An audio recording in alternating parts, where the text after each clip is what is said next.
Have you ever looked at someone, a friend, a stranger, or even a lover, and thought, what are they really thinking? You see a smile, but something feels off. Their words say one thing, but their eyes say another. We've all been there, trying to read people, trying to understand what's hidden behind the polite tone, the practiced gestures, the everyday masks. But here's the truth. You can't read people just by memorizing body language tricks or copying psychological hacks. To truly read anyone, you have to see through the mask of human nature itself. And that's where Nietzsche comes in.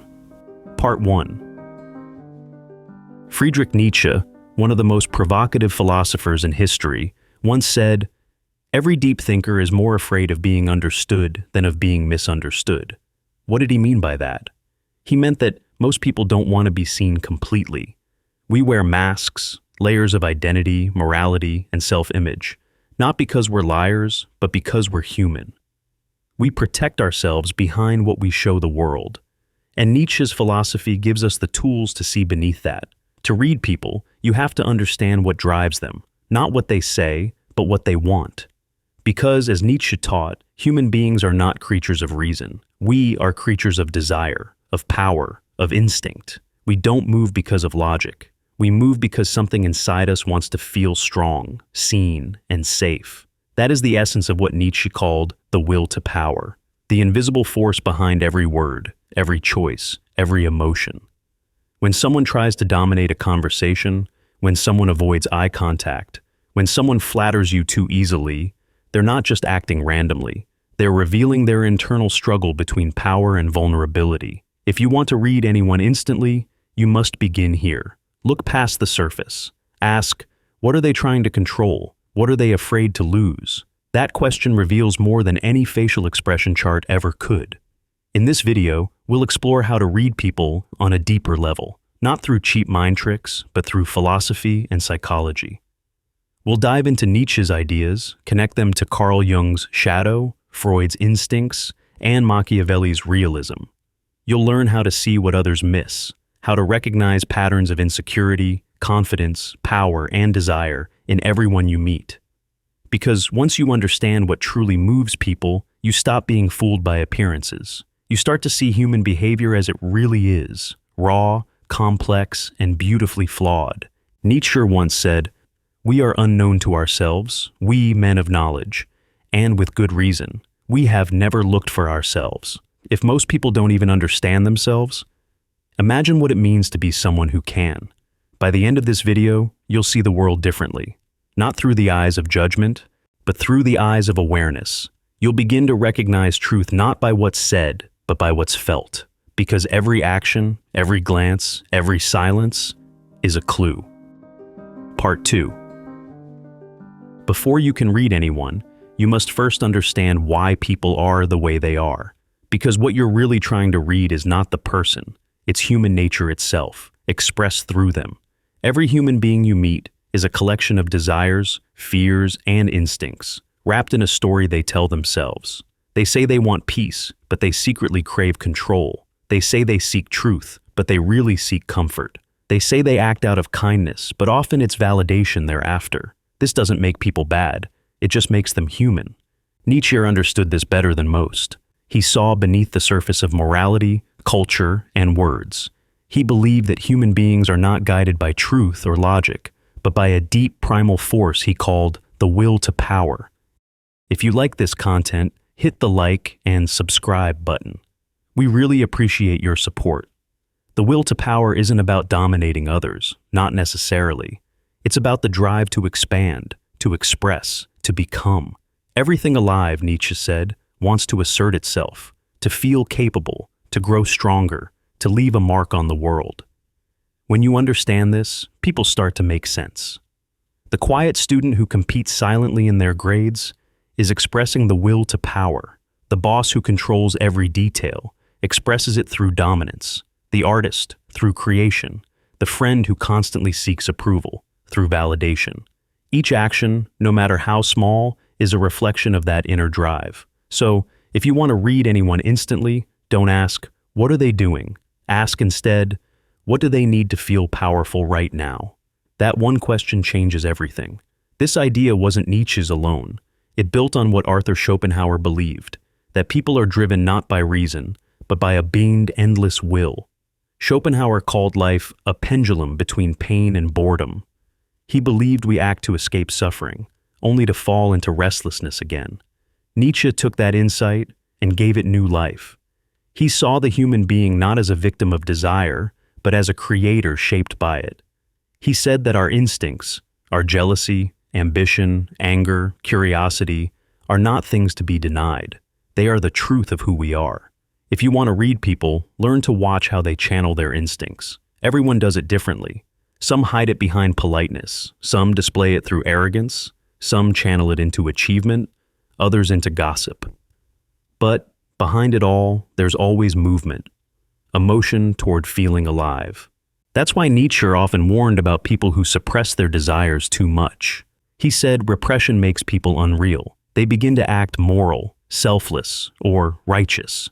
Not because they are, but because they want to appear so.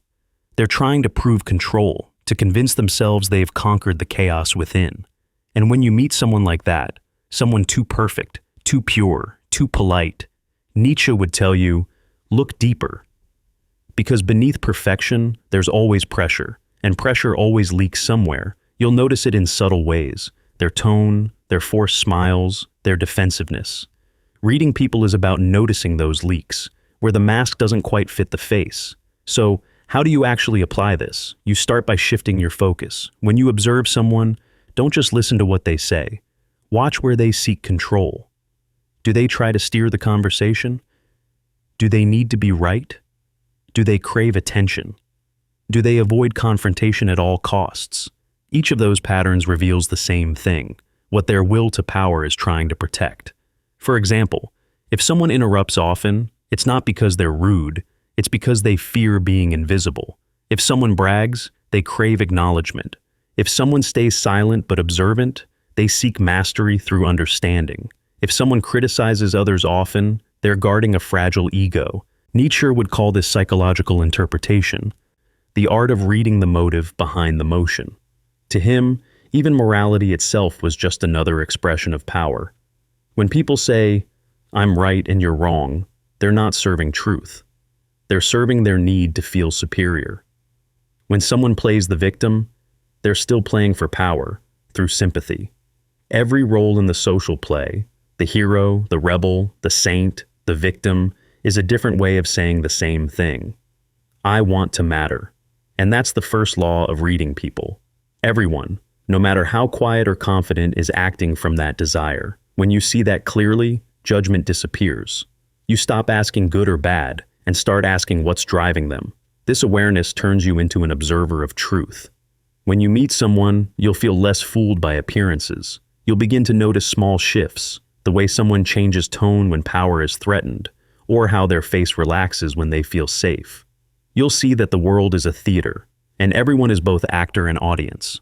The more aware you become, the less you'll take things personally, because, as Nietzsche said, whenever I climb, I am followed by a dog called ego. Every person you meet is climbing, some for love, some for status, some just for peace, but the dog follows them all. So the next time you want to read someone, don't just look at their words. Look at what they're chasing, what they fear to lose, and what they need to feel alive. That's how you start seeing people not as mysteries, but as mirrors of the same human condition you share. Part 3. Every person you meet wears a mask. Not a mask made of cloth or paint, but a psychological one. A mask built from fear, desire, and the deep wish to be accepted. Nietzsche understood this long before psychology gave it a name. He saw that society forces us to act, to play roles, and eventually, we become the roles we play. He wrote, "Every profound spirit needs a mask. Even more, around every profound spirit, a mask is continually growing." It's not that people are fake, it's that they are protecting themselves. Every mask is a shield, and every shield hides something raw. To read people, you must learn to see the mask without judging it. You must learn to look through it, to sense what it hides. Carl Jung, who was deeply influenced by Nietzsche, called this the battle between the persona and the shadow. The persona is the image we show the world, polite, controlled, respectable. The shadow is everything we deny: the jealousy, the greed, the insecurity, the rage. The problem, Jung said, is that most people identify only with their persona. They believe their own performance, but the shadow never disappears. It just hides behind smiles, small talk, and habits. You can see this in everyday life. The person who preaches kindness but snaps when they feel ignored. The one who talks endlessly about honesty yet hides their mistakes. The person who appears confident but constantly seeks validation. Their persona and shadow are fighting. And that conflict leaks through. Nietzsche saw the same pattern and warned, "Beware of those in whom the urge to punish is strong." He meant, beware of those who project their own darkness onto others. Because the more someone denies their shadow, the more they see it everywhere else. That's why angry moralists often hide secret guilt. Why overly polite people sometimes carry suppressed resentment. And why the loudest good person in the room might be the one most afraid of being seen as bad. When you want to read someone, don't take their persona at face value. Ask yourself, what would this person be if they stopped pretending? That question is powerful, not to expose them, but to understand them. You will start to notice contradictions, the tension between what they say and what they unconsciously reveal. For example, the person who always jokes might be hiding pain. The one who overshares might be craving closeness.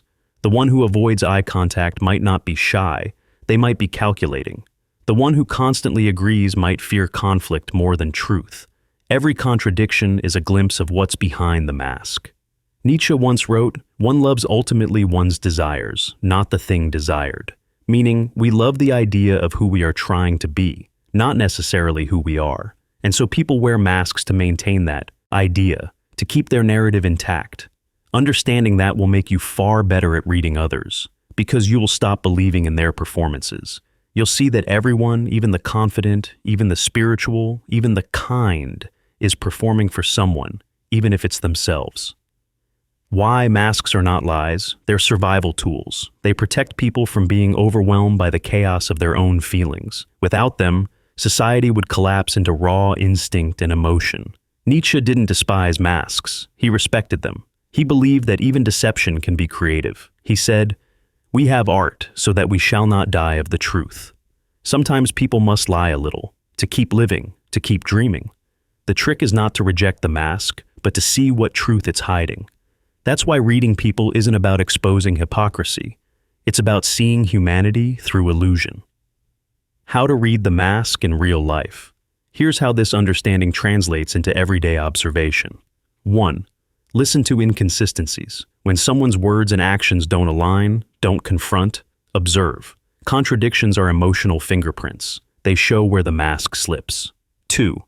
Watch the moments of silence. What someone doesn't say often reveals more than what they do.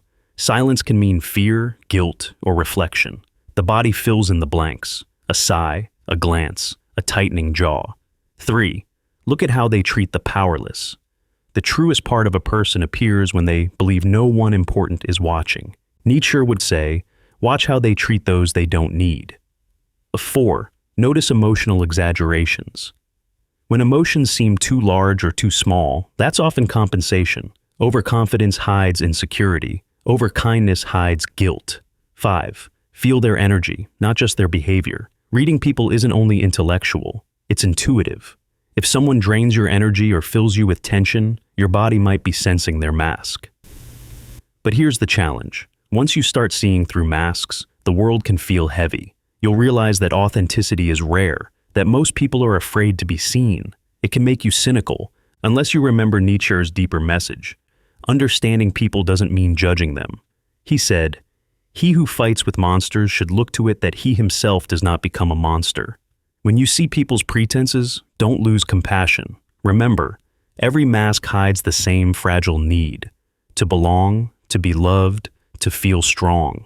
If you learn to see both, the persona and the shadow, you gain what Nietzsche called perspectivism, the ability to hold multiple truths at once.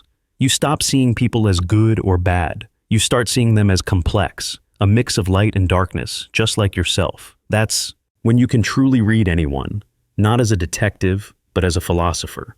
In the next part, we'll go beyond the mask, into the subtle signals people give away without even realizing it, because sometimes the body tells the truth the mind is trying to hide. Part 4. If you wanted to read people instantly, remember this. Most of what they say is not in their words. It's in their body, in their pauses, in what leaks through when they think no one's watching. Nietzsche once said, "There is more wisdom in your body than in your deepest philosophy." He meant that the body knows, even when the mind pretends. We can lie with our mouths, but our movements are almost honest. Think about it. The way someone crosses their arms when they feel cornered, the tiny tremor in their voice when they're uncertain, the flicker of their eyes when they're hiding something. These are not random. They're messages. Learning to read people is learning to listen to the body's truth. Every human interaction is like a song, part lyrics, part melody. The lyrics are the words. The melody is everything else: tone, timing, rhythm, energy. Most people only hear the lyrics, but the ones who truly understand, they listen to the melody. That's how you read people without effort. You start noticing patterns, not just statements. When someone's tone softens, it's often a plea for safety.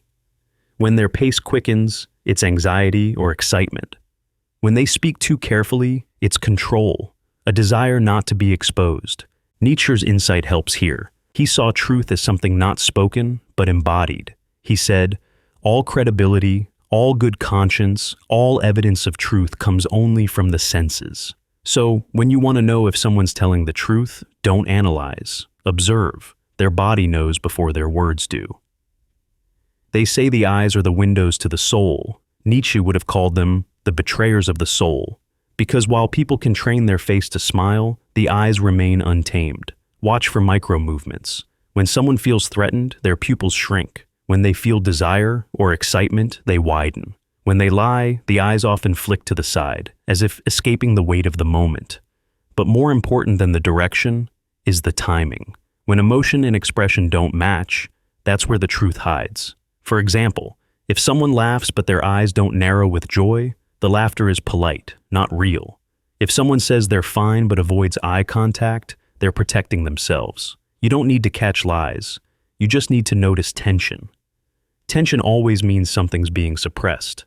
Psychologist Paul Ekman famously studied micro-expressions, those split-second flashes of real emotion that appear before the mask returns. They last less than half a second, but they reveal everything: fear, anger, sadness, contempt.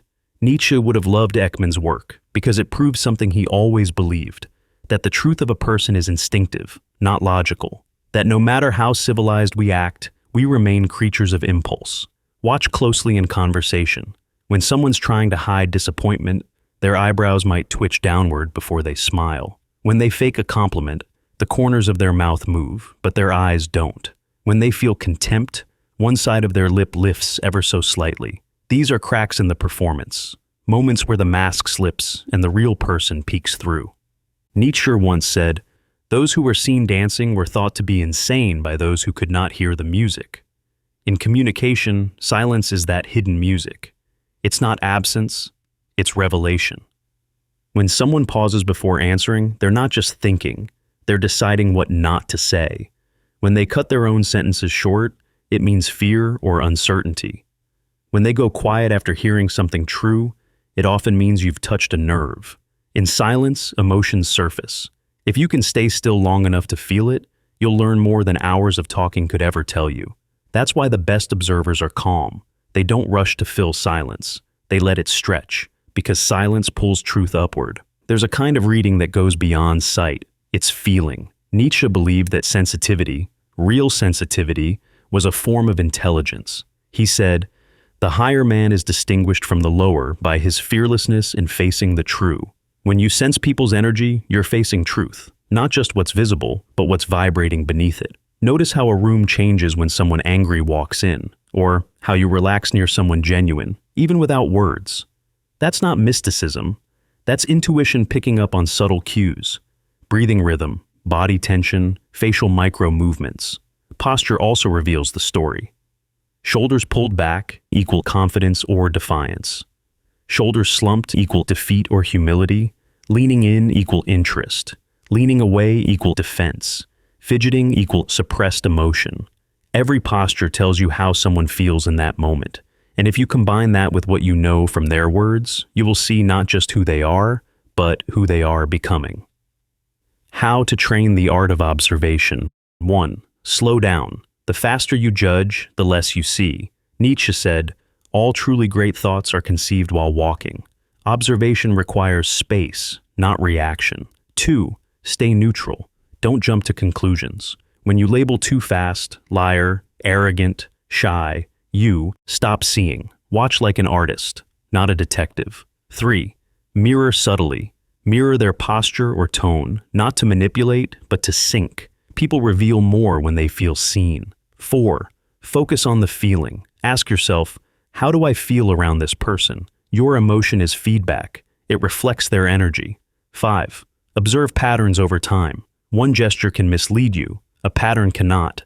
Nietzsche said, "Character is determined more by the absence of certain experiences than by the presence of others."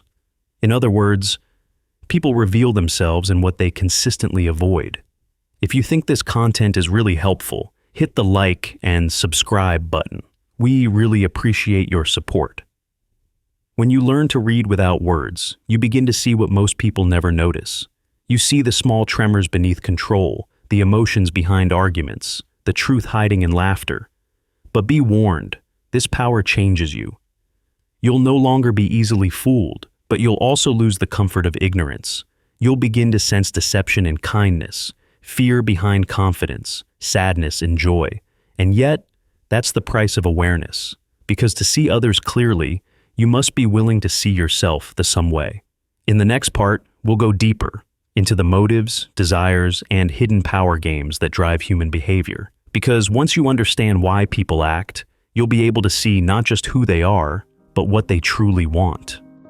Part 5. Every person you meet, no matter how calm, polite, or kind, is driven by something deep beneath the surface, something ancient, something they rarely admit to themselves. That thing is desire, the need to matter, the hunger to control, the longing to be loved.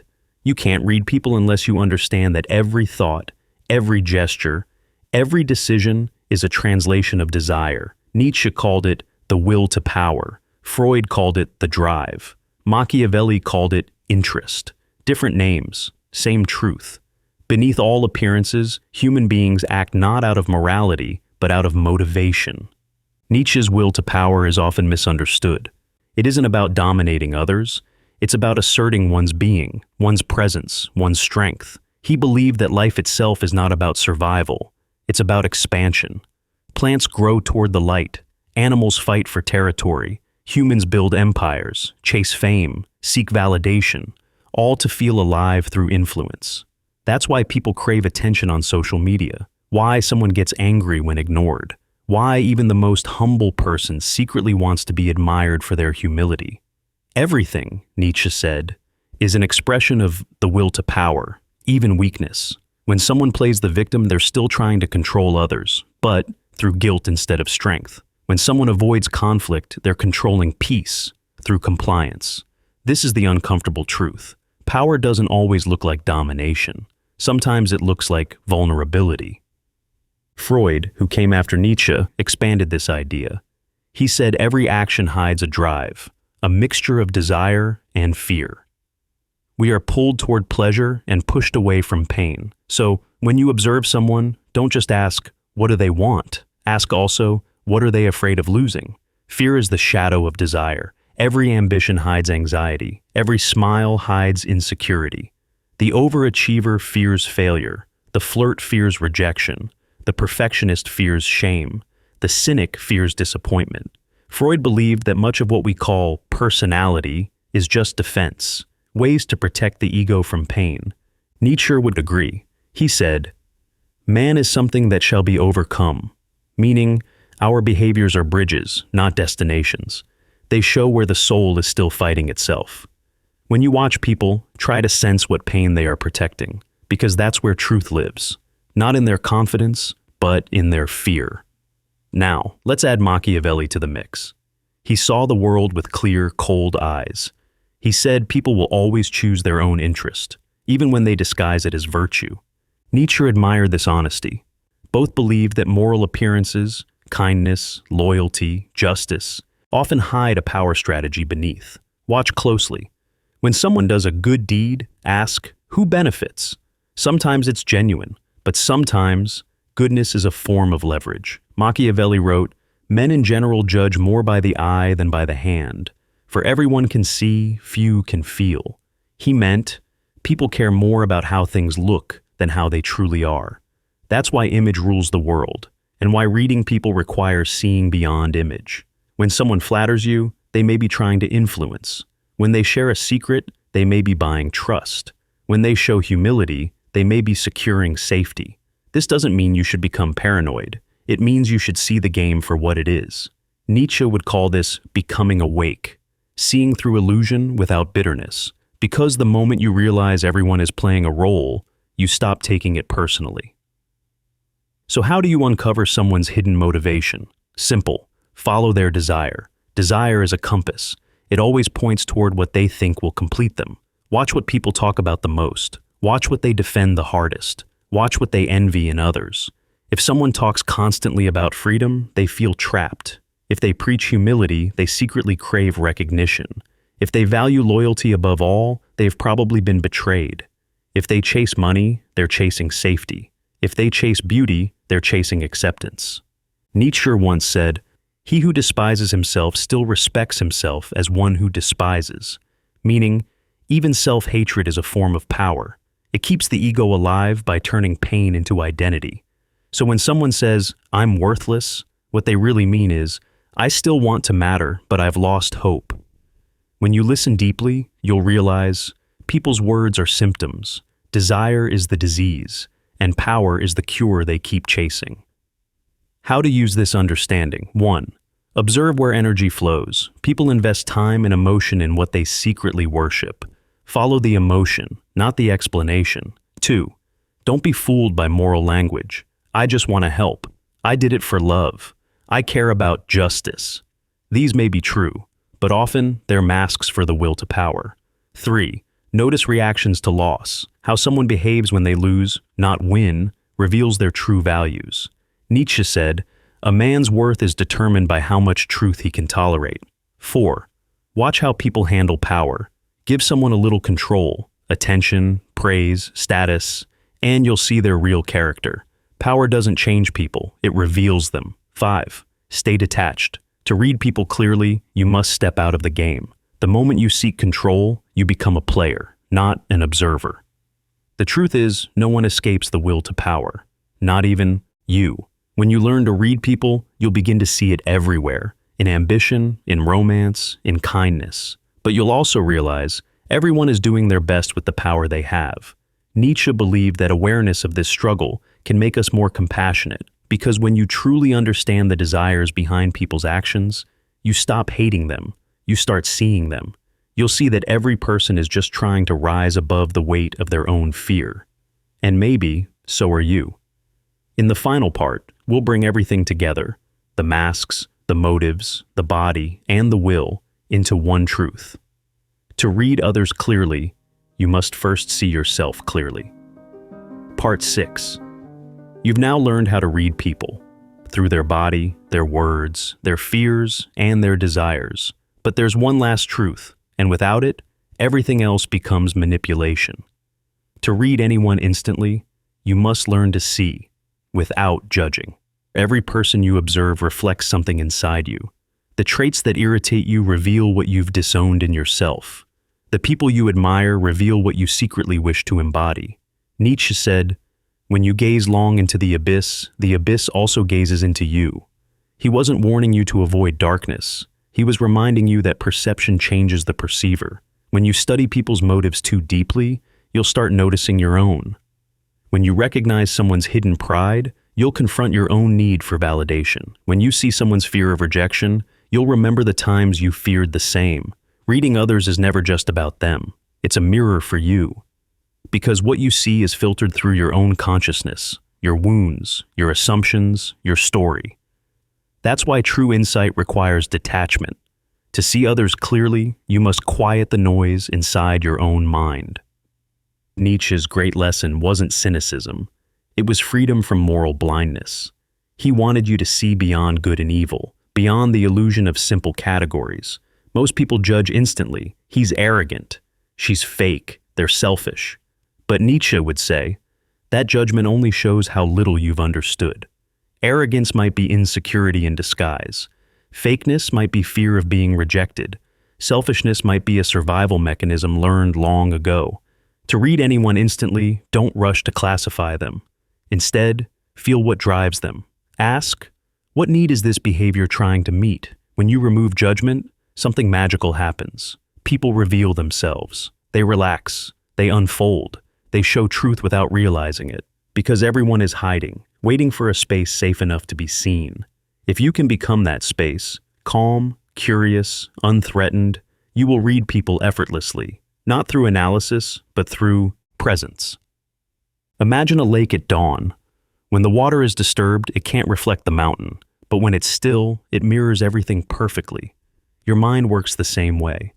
If it's filled with judgment, comparison, or ego, you see distortion.